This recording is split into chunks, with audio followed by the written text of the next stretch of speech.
Okay guys, today we're counting down the 10 hardest bosses in all of Elden Ring. To fight them is to truly know pain. We will start with the God skins, and God, do I hate those God skins. We've got the God skin Noble up in Volcano Manor, we've got the crafty little God skin up in the town of the Dancing Women, but the hardest God skin is the God skin Duo, and that's because there are two of them. Double the God skin, double the pain. According to the description, these beings achieve an exceptional balance in combat, resulting in a devastating synergy. They're found in the crumbling Farum Azula, and they give off huge Ornstein and Smaug vibes, if you remember those guys from Dark Souls, and who can forget? You got the fat one, you got the skinny one, and both are capable of taking you down single-handedly. But they might actually be tougher than Ornstein and Smaug, and that's because rather than having their own separate health bar, they share one health bar. Either will be resurrected if you don't finish the other one off quickly. You think you're done with one, and then suddenly, boom, it comes back to life. And then you're facing two of them again. But here's why they're only number 10 on this list, and that's actually because there's an easy way to kill them, and that's to put them to sleep. All Godskin bosses are weak to sleep effects, so either throw a sleep pot at them, or use St. Trina's sword, and you can put them to sleep for around a minute or so, or until you give them a whack, at which point they will wake up and they'll be angry. Another strategy is hiding behind the pillar and spamming Hoarfrost Stomp. Some people have said that works quite well, but it's not 100% consistent, as nothing is against the Godskins. No matter what you do, this fight is still not easy. Speaking of facing multiple foes, our next boss also comes with a backup. This is Commander Nile, and he's got his own two summons. Right at the start of the fight, he'll summon Spectral Knights, and when you kill them, that's not the end, not by a long shot, as Commander Nile, or Nile to his friends, then launches into his next challenging phase. Nile has the powers of ice on his side. He'll summon whirlwinds, he'll summon lightning, he'll even summon up a stomp from his pathetic leg, infusing it with lightning and then leaping towards you to perform a powerful leg smash. More lightning comes out and it just really hurts. He's also got not one but two dash attacks to really keep you on your toes, charging with his halberd and making a big frosty whirlwind. But here's the thing, there's a cheeky way to make this fight a bit easier, and that's by using a bewitching branch. When you use this item, it turns the Spectral Knights into your allies, and they'll then attack Nile. When you throw your spirit summon into the mix, you can potentially have 4, including yourself, things all beating up on Nile. If you don't have a bewitching branch though, a good tactic is to focus on the knight with dual swords at the beginning, as he's more aggressive than the one with the shield. Nile himself doesn't get too dangerous until the knights are defeated. He'll kind of lumber around the arena, so focus on the knights at the beginning. A good tanky spirit summon will really help here.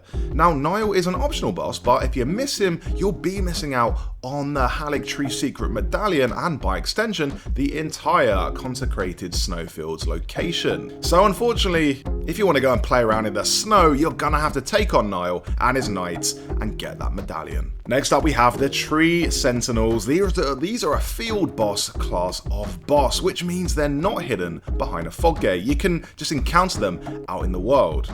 And there are a few Sentinel bosses, but by far the hardest, in my opinion, are the Tree Sentinels outside the Lindel Royal Capital. This is because, like the Godskin Duo, there are two of them. Because they're a field boss, you can use your horse to tip the odds in your favour and get a bit more maneuverability. Another strategy you can use against them is the shield and poke strategy. Because all of the Tree Sentinels attacks are physical damage, you're good using a shield with 100% physical negation. An example of that is the Heater Shield, and this one blocks all damage so long as you have stamina. You don't have to worry about them using magic or any of that nonsense, just keep your stamina high and then block. A good talisman for that is the Green Turtle Talisman, as that will keep your stamina high, and that will kind of solve defense. As for the attack, you can use a spear or any weapon with a thrusting attack such as a rapier, and they can also be used while guarding. So with a rapier or spear, you can attack while still guarding with the shield. It helps to stand in the right place too. In this case, it's standing directly behind the Sentinel. When you're directly behind, or if you're beside them, some of the attacks will swing right over your head and miss you entirely. But the most important thing is fighting one of them at once. You don't want to fight them both at the same time, and to do that, wait until there's distance between them and then attack. And then you can take them on one by one. And why would you willingly take on these tree sentinels if you don't have to? That's because you get a very good shield for doing so. This is the Erd Tree Great Shield, and it has an amazing ability that lets you reflect spells right back at the attacker and do damage. So if you want that shield and you want to give magical ping pong a go, take on these very hard tree sentinels. The next very hard boss on our list is none other than Star Scourge Radon, the man with the tiniest horse in the business. He's been nerfed because he was too tough, then he was buffed because he was too nerfed. But no matter what From Software do with the patch, he's still gonna give you trouble. According to the game files, his horse's name is Leonard. That's not really relevant, but I thought I would include it. He learned gravity magic in order to not impair his horse, now that he had grown too large to properly ride it. Despite his tiny horse, this might be the most spectacular fight in the whole game, since you can summon loads of AI partners to help you, and then you all rush in and it looks like a huge battle scene. But you probably won't appreciate the sheer spectacle of this fight the 8th or 9th time Radon smashes your face with a meteor. Radon is extremely weak though to Scarlet Rot. Inflicting it on him will bring him down to half health in a short time, and then the second phase begins and you can try and inflict him with Scarlet Rot again. But another tactic that people have been having good success with is with Rotten Breath, which can inflict Scarlet Rot after only 2 successful hits. Oh yeah, and there is one more way you can win this fight. It's kind of cheesy and it probably won't happen to you, but if you bait him towards the edge, when he goes up into the sky, there is a small chance he will come crashing right down, not on your head, but into the ocean, and Radon cannot swim. Fight over. Was he even that tough? Yes. The next stupidly hard Elden Ring boss is Margit, the Fell Omen, emphasis on the Git. Now the reason most players find Margit so tough is because he's the first big boss you fight. This is before you've started to develop your character, before you've put points into strength or intelligence, before you've got a decent weapon. I mean, when I first did this fight, I thought Spirit Ashes was something you find at the bottom of your glass when you leave it out in the sun. Did that joke work? Probably not. But add to that, Margit is just hard in general, regardless of whether you know what you're doing or not. He's extremely aggressive and has long combos, so it's difficult to know when to attack. If you decide to block, you'll struggle blocking the entire chain of attacks and will likely end up taking a hit or two. But the thing is, blocking and evading of course takes up stamina, and you need some left after his attack in order for you to attack back. So this balance makes Margit annoyingly difficult. The trick is not to get greedy. The window to actually get a free hit on Margit is minuscule, so you don't want to attack more than once. That is, if you're not using Margit's Shackle. And if you're not familiar with Margit's Shackle, this is an item that lets you bind him to the ground so you can just start smashing him. Again, this fight was so early on that I had no idea about Margit's Shackle, but it's the perfect opportunity to use it. You can buy Margit's Shackle from patches, and you can also use the Shackle on other bosses as well, bosses like Margot. With or without the Shackle though, you're still probably gonna die a whole lot. On to Malakath the Black Blade. I heard big things about Malaketh before I fought him, like people were saying this is hands down one of the hardest bosses in the entire game. But I have to say I was not impressed by the guy at first, and that's because the first part of this fight is completely different to the second. When you first enter Malaketh's arena, he'll be in his beast clergyman form, which is a bit like fighting a clumsy bear in a bedsheet. Beast Clergyman lumbers around using horizontal swinging attacks, most of which you can just jump over. And his other attacks, like the rock sling, you can just roll through. And I was like, this guy is the great Malaketh. This guy, come on. But then something happens. At half health, Malaketh the Black Blade reveals himself, and then you die instantly.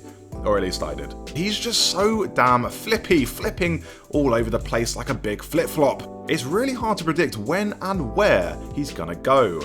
An even harder aspect of this fight is the sword Malaketh uses. This sword will temporarily reduce your max health and cause damage over time. You might try and use the pillars to block his projectiles, and that sort of works some of the time, but his slashes can clip straight through and get you. Nowhere is safe in this arena.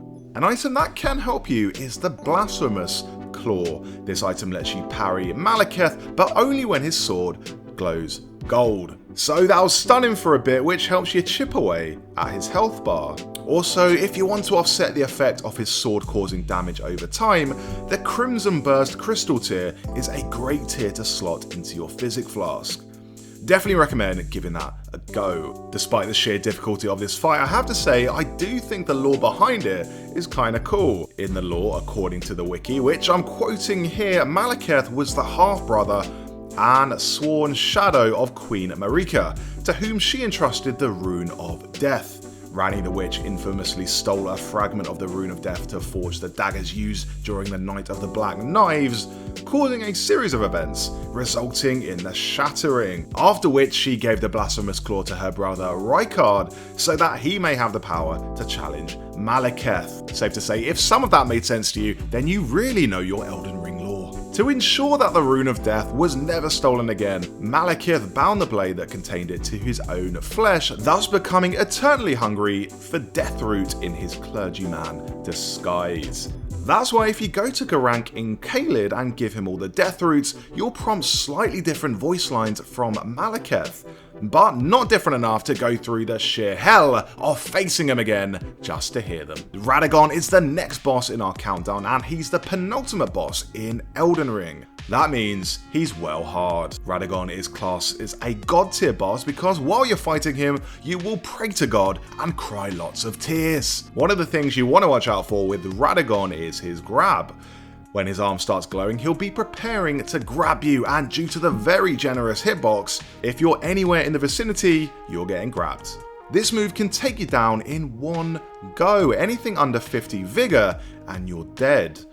Radagon also has a big ground slam. He'll leap into the air and come crashing down with huge force. And you'd think, okay, well, I'll just dodge that when he hits the ground, it's common sense.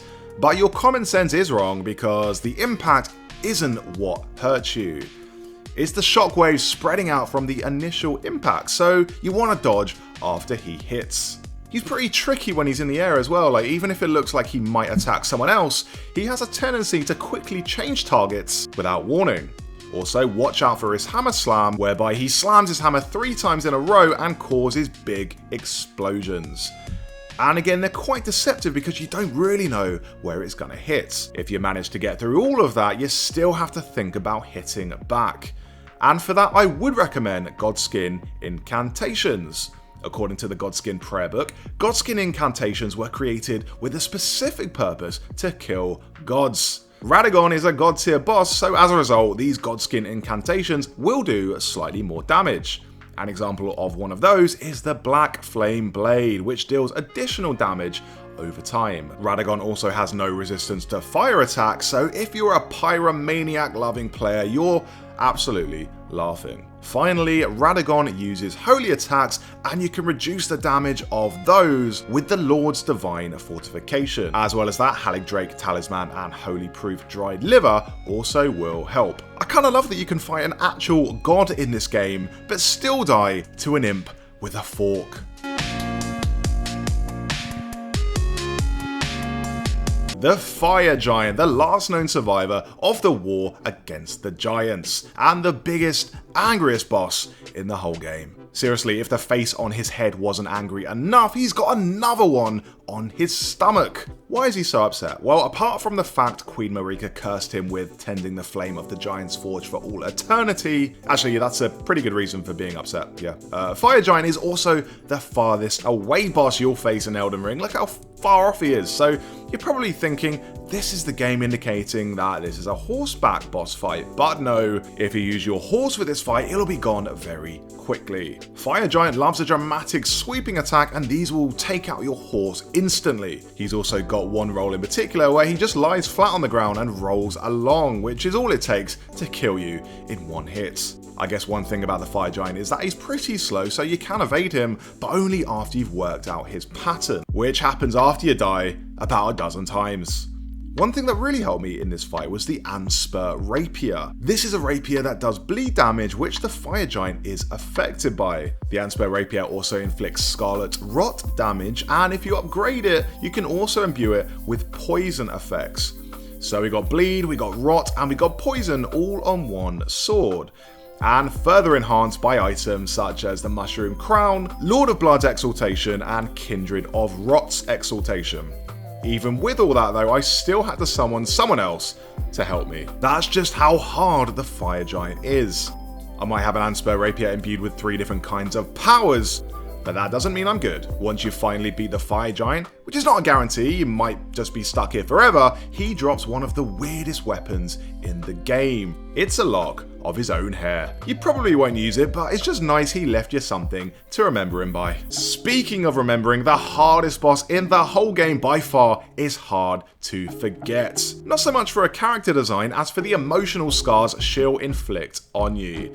It is of course Malenia, a name that is now synonymous with pain. Kind of ruins the name Malenia, doesn't it? Bad luck to all the existing Malenias out there. Malenia is such a figurehead of the game. She's included as a statue in the collector's edition, which also features a replica of her helmet. So you know the developers had to make her tough to justify all of that. When you enter her boss area, she'll tell you she has never known defeat, which is kind of scary because she's talking to you, someone who's known defeat like 500 times. So why is Malenia so tough? Okay, first off, this is a 2-phase fight, which with the second phase beginning once her health is reduced to 0. So it's kind of like you're facing her twice. She also has an active healing effect through the whole fight, so she heals every time she hits you with an attack, even if you block it. She often dodges backwards at the end of a combo, making parries and guard counters exceptionally hard to land, and using any range attacks, perfumes or throwables will cause Malenia to not only dodge left or right to avoid them, but also cause her to rush in.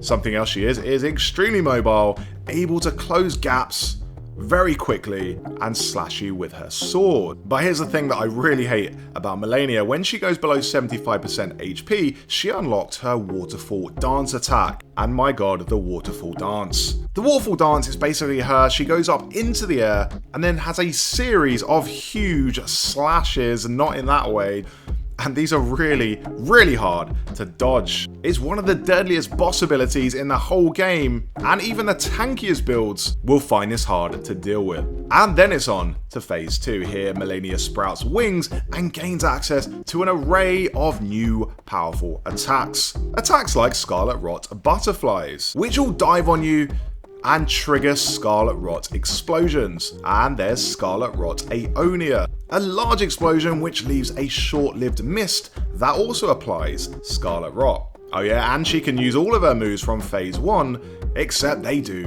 more damage now. Waterfowl Dance, yep, that does Scarlet Rot. If you're not already getting the picture, Malenia is weep-inducingly difficult, and I have weeped many times. So my advice would be to either start using the Rivers of Blood and just spamming the Ash of War, or praying you're able to summon Let Me Solo Her, and then standing back and watching. So those were, in my opinion, the top 10 hardest bosses in Elden Ring. Do you agree with the list, or would you swap out any entries? Let me know in the comments. And hey, if you want more videos like this one, do subscribe to the channel, leave a little like in the video, and I'll see you next time.